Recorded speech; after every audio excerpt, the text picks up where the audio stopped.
It's an effort to sort of hit the president and the administration with a message that's not only right, but effective. And that is, I think our secret weapon hiding in plain sight is that the president doesn't necessarily listen to the courts, to citizenry. What he listens to is the markets. And if you look at when he's pulled back from ideas around annexing Greenland, or when he's pulled back from tariffs, it's been when the bond market collapses or the S&P goes down.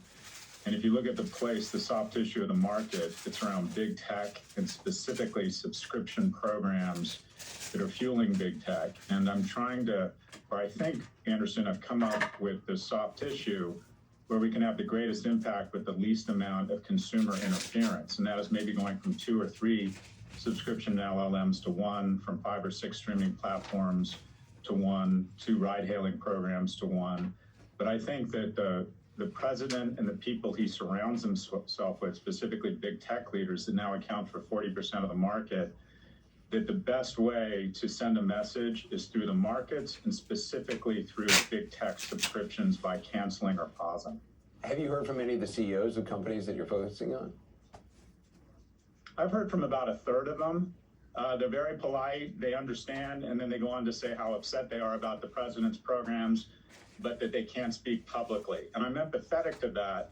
A good autocrat rewards his allies and punishes his enemies. So unless it's a collective action, unless they all speak together, I think it's going to be very hard for anyone to go first. But what I remind them is that in early 30s Germany, Hitler made a deal with the largest captains of the manufacturing industry that if they said nothing about his rise and what they sensed was a slow burn to fascism, that he would crush the trade unions and they would make a lot more money.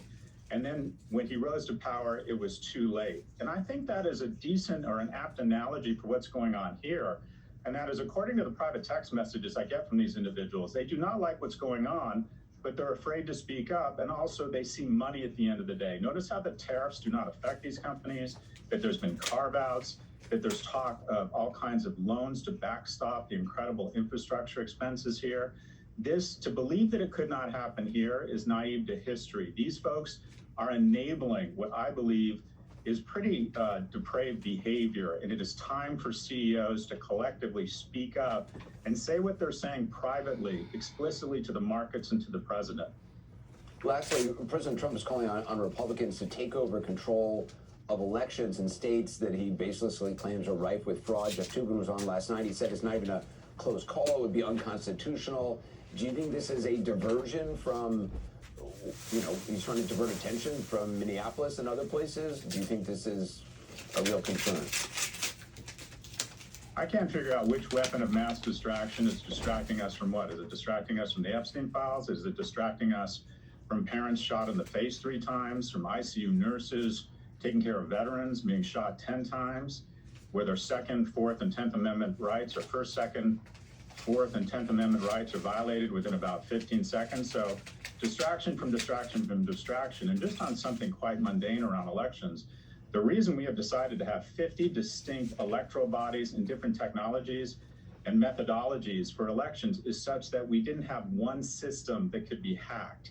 So the idea of nationalizing elections is not only irrational and makes us less safe than ring fencing every single state with different technologies, but it's clearly an attempt to set us up for normalizing violence or government interference at the polls, and also to create a backdoor for a federal government to manipulate elections.